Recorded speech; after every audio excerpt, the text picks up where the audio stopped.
और शीरीन के साथ उनके घर पर चला गया था, तो वहीं दूसरी तरफ अविनाश अपनी बिजनेस ट्रिप के लिए लंदन चला गया था।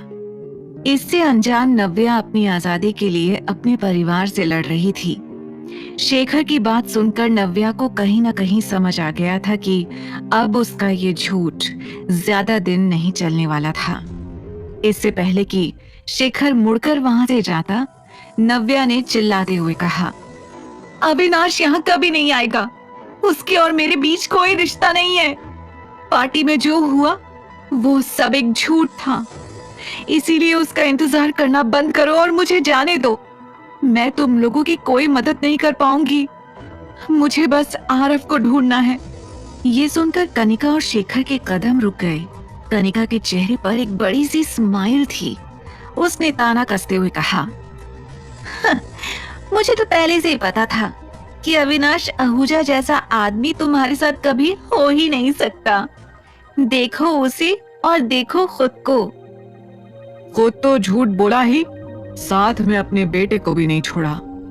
वो हर जगह अविनाश को पापा पापा कहता घूमता है और तुम दोनों मिलकर दुनिया को बेवकूफ बनाते हो। शेखर ने गुस्से में दांत पीसते हुए कहा, डैड, मुझे तो बेचारे अविनाश की चिंता हो रही है। उसने पार्टी में इस पर तरस खाकर इसे जरा सा सपोर्ट क्या कर दिया। हम लोग तो उसे इसका पति ही समझ बैठे। कनिका ने नव्या का मजाक उड़ाते हुए कहा, शट अप, बंद करो ये बकवास और खोलो मेरे हाथ। अब तो सच सामने आ गया है ना। पता चल गया है ना तुम लोगों को कि मैं तुम लोगों के किसी काम की नहीं हूँ। अब जाने दो मुझे। नव्या ने कहा। वो बस कुछ भी करके वहां से आजाद होना चाहती थी, लेकिन कनिका और शेखर का चेहरा देखकर ऐसा लग नहीं रहा था कि वो इतनी आसानी से नव्या को छोड़ेंगे। यू नो व्हाट, अच्छा ही हुआ कि वो बच्चा आरव गायब हो गया और तुम हमारे हाथ आ गई। आई विश वो बच्चा फिर तुम्हें दोबारा कभी ना मिले। शेखर ने कहा, पापा ये क्या बोल रहे हैं आप? नव्या की बची कुची ताकत भी चिल्लाने में खत्म हो गई थी। He is absolutely right. ना तुम्हारा कोई बेटा होगा और ना ही मिस्टर अहलूवालिया को तुमसे शादी करने में कोई प्रॉब्लम होगी। कनिका ने कहा, आप लोगों का दिमाग खराब हो गया है क्या? मैं मिस्टर अहलूवालिया से कभी शादी नहीं करूंगी। मेरे हाथ खोलो अभी, मुझे आरव के पास जाना है। नव्या ने छटपटाते हुए कहा, लेकिन शेखर ने ऐसे रिएक्ट किया जैसे उसे कुछ सुनाई ही नहीं दिया हो। कल सुबह तैयार रहना, कल तुम्हें मिस्टर अहलूवालिया से मिलना है। इतना कहते हुए शेखर वहां से पैर पटकते हुए चला गया। नव्या चीखती चिल्लाती रही, लेकिन उसकी आवाज, उसकी तड़प सुनने के लिए वहां पर कोई भी नहीं था। रात भर वो ये सोचती रही कि इस चुंगल से वो कैसे बचकर निकले। देखते ही देखते अगली सुबह कब हो गई उसे पता भी नहीं चला। जैसे ही दरवाजा खुला, धूप की किरण नव्या के चेहरे पर पड़ी। उसने सिर उठाकर देखा तो सामने कनिका 2 गुंडों के साथ खड़ी हुई थी। मिस्टर अहलूवालिया कुछ ही देर में होटल पहुंच रहे हैं, तुम्हें चलना होगा। उसके एक इशारे पर गुंडे आ गए और उन लोगों ने नव्या का हाथ खोलना शुरू कर दिया। छोड़ो, छोड़ो मुझे। कनिका, ये तुम बहुत गलत कर रही हो। मैं छोड़ूंगी नहीं तुम्हें।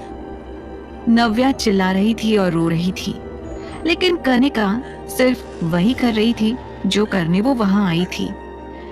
नव्या को जबरदस्ती पकड़कर बाहर लाया गया। उसका हुलिया देखते ही शेखर ने कहा, इसकी शक्ल ठीक करो। मिस्टर अहलूवालिया को आज हाँ करनी ही होगी। नव्या को यकीन नहीं हो रहा था कि ये शब्द उसके पापा के थे। कनिका ने नव्या को खूबसूरत सा सूट पहनाया और उसके चेहरे पर हल्का सा मेकअप किया, जिसने उसके चेहरे को और भी ज्यादा सुंदर बना दिया था। थोड़ी देर बाद वो लोग एक होटल में नव्या को लेकर पहुंचे। नव्या उनके साथ तो थी, लेकिन उसकी नजर सिर्फ उस मौके की तलाश में थी जिससे वो वहां से बाहर निकल सके। होटल पहुंचते ही शेखर ने देखा कि मिस्टर अहलूवालिया अपने आदमियों के साथ पहले से ही वहां पहुंच चुके थे। मिस्टर अहलूवालिया, सॉरी हम 10 मिनट लेट हो गए। शेखर ने कहा और नव्या के सामने से हट गया। जैसे ही मिस्टर अहलूवालिया की नजर नव्या पर पड़ी, वो उसे देखता ही रह गया। नव्या उसकी एक नजर से समझ गई थी कि उसके इरादे क्या थे। वो नव्या को सर से लेकर पैर तक घूर रहा था। Mister Sinha, I must say आपकी दोनों बेटियां बहुत खूबसूरत हैं। Your genes are mind blowing. Mister Ahluwalia ने हंसकर शेखर से कहा। मिस्टर अहलूवालिया के आदमियों ने नव्या को मिस्टर अहलूवालिया के बगल में बैठने के लिए कहा। शेखर चुपचाप ये नजारा देख रहा था। नव्या, मिस्टर अहलूवालिया को लंच सर्व करो, ही इज वेटिंग। शेखर ने कहा। ये सुनकर नव्या ने शेखर को घूरते हुए देखा। ऐसा लग रहा है जैसे आपकी बेटी मेरे साथ ये मीटिंग नहीं चाहती। Is she comfortable? Mister Ahluwalia ने पूछा। ये सुनकर शेखर थोड़ा घबरा गया। उसने तुरंत घबराई हुई आवाज में कहा, अरे नहीं नहीं, नव्या काफी टाइम से बाहर रह रही है। वो अभी लोगों से मिली जुली नहीं है, इसलिए थोड़ी शाय है, पर टाइम के साथ शी'll बी एब्सोल्युटली फाइन। ये सुनकर मिस्टर अहलूवालिया ने एक और बार नव्या की तरफ देखा। उसके मन में जो हवस थी वो उसकी आंखों में साफ दिखाई दे रही थी। नव्या का ध्यान उस पर जरा भी नहीं था, तो वो बस इधर उधर देखकर सिर्फ एक मौके की तलाश में थी। वहीं उसी होटल में अविनाश अपने एक बिजनेस क्लाइंट के साथ बैठा हुआ था। थोड़ी देर पहले ही वो लंदन से वापस आया था और सबसे पहले यहाँ इस इम्पोर्टेंट मीटिंग के लिए आ गया था। अचानक उसकी नजर नव्या पर पड़ी। व्हाट? ये यहाँ? इसे तो शशांक ने कहाँ कहाँ नहीं ढूंढा। ये यहाँ क्या कर रही है? अविनाश के मुंह से निकला। उसने देखा कि शेखर और मिस्टर अहलूवालिया कई सारे बॉडीगार्ड्स के साथ नव्या को घेरे हुए थे। लगता है आज भी ये नव्या किसी मुसीबत में है। पर ये लोग करना क्या चाहते हैं नव्या के साथ? अविनाश के मन में ढेरों सवाल आ रहे थे, लेकिन अगले ही पल उसने अपना ध्यान वहां से हटाकर अपने क्लाइंट पर लगाया। थोड़ी देर बाद उसने देखा कि सामने से एक वेटर आ रहा है। वेटर की ट्रे में बहुत सारी डिशेस थीं। नव्या समझ गई थी कि यही सही मौका है। जैसे ही वेटर ने टेबल के पास आकर डिशेस सर्व करने की कोशिश की, नव्या ने ट्रे के नीचे जोर से हाथ मारा, जिससे ट्रे पलट गई। नव्या! शेखर ने चिल्लाते हुए कहा, लेकिन इससे पहले कि वो कुछ और कह पाता, नव्या उसके बॉडीगार्ड्स के बीच से भाग गई। जैसे ही गार्ड्स ने उसके पीछे भागने की कोशिश की, सूप के ऊपर पैर पड़ते ही उन लोगों का पैर फिसल गया। Mister Sinha, what's going on? ये सब करने के लिए आपने मुझे यहाँ बुलाया है? मिस्टर अहलूवालिया ने गुस्से में चिल्लाते हुए कहा। काफी सारा खाना उसके ऊपर भी गिर गया था। सो सॉरी मिस्टर अहलूवालिया, मैं अभी नव्या को लेकर आता हूँ। शेखर ये कहकर नव्या के पीछे भागा। उधर नव्या अपनी सांसें थामे भागती जा रही थी। उसके पीछे कई गुंडे पड़े थे, लेकिन इस वक्त उसे सिर्फ और सिर्फ आरव के पास जाना था। एक्सक्यूज मी, यहाँ पीछे का दरवाजा कहाँ है? नव्या ने एक वेटर को रोककर पूछा। वेटर कुछ देर तक तो नव्या की हालत देखता रहा। उसके पूरे सूट पर सूप गिरा हुआ था। जल्दी बताइए, बैक गेट कहाँ है? प्लीज जल्दी बताइए, नव्या ने हांफते हुए कहा। वेटर ने घबराकर जल्दी से नव्या को पीछे के दरवाजे का रास्ता बता दिया। नव्या ने पलटकर देखा और सीधा पीछे के दरवाजे की ओर भाग गई। बैक गेट से निकलते ही नव्या मेन रोड पर आ गई। पसीने से भीगी हुई नव्या हांफ रही थी। उसे बस जल्द से जल्द वहां से निकलना था। उसने जल्दी से हाथ आगे करके जाती हुई गाड़ियों को रोकना शुरू कर दिया। नव्या, रुक जाओ! पीछे से आवाज आई। नव्या ने पलटकर देखा तो उसके पापा के आदमी वहां पहुंच चुके थे। Oh no! नव्या ने घबराकर कहा और भागने लगी, लेकिन वो जानती थी कि वो अब जल्दी ही उनके हाथ आ सकती है अगर उसे किसी ने लिफ्ट नहीं दी तो। तभी अचानक एक गाड़ी नव्या के सामने आकर रुकी।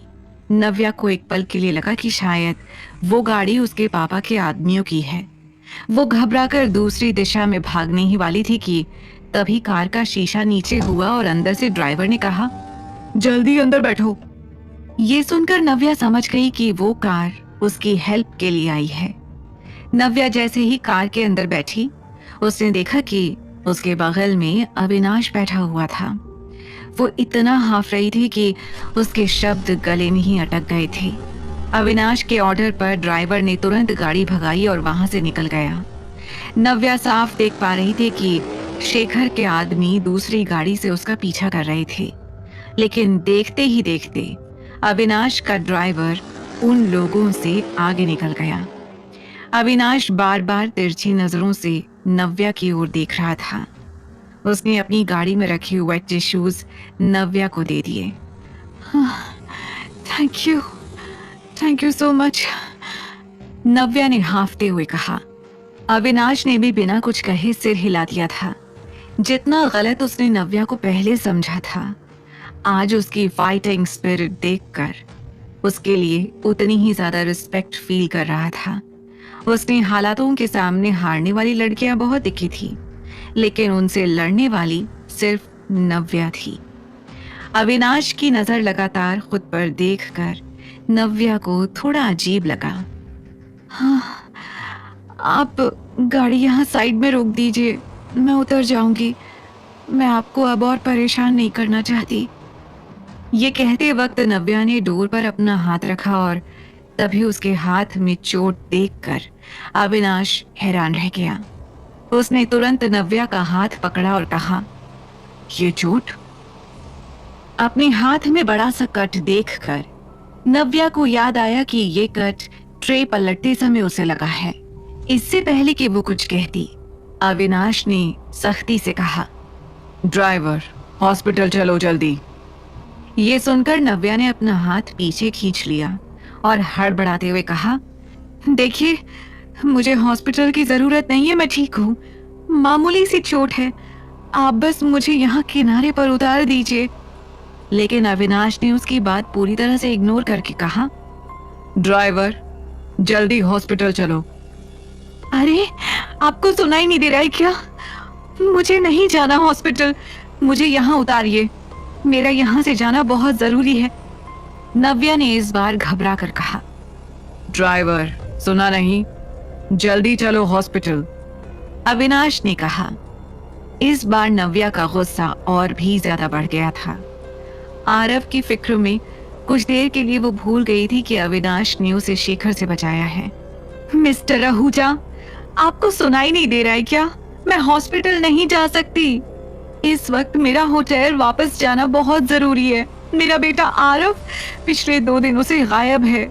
मुझे उसी होटल में जाकर उसे ढूंढना है जहां वो रुका था। Please try to understand. Navya इस बार चिल्ला उठी, पर अविनाश अब उसे और नहीं सुनना चाहता था। इसलिए उसने नव्या के पास आकर उसके मुंह पर अपना हाथ रख दिया। तुम बहुत बोलती हो, थोड़ी देर चुप हो सकती हो? अविनाश ने कहा। ये देखकर नव्या हैरान थी। तभी गाड़ी एक हॉस्पिटल के सामने रुकी। क्या नव्या पहुंच पाएगी आरव के पास? क्या शेखर ढूंढ लेगा नव्या को? शेखर ने नव्या को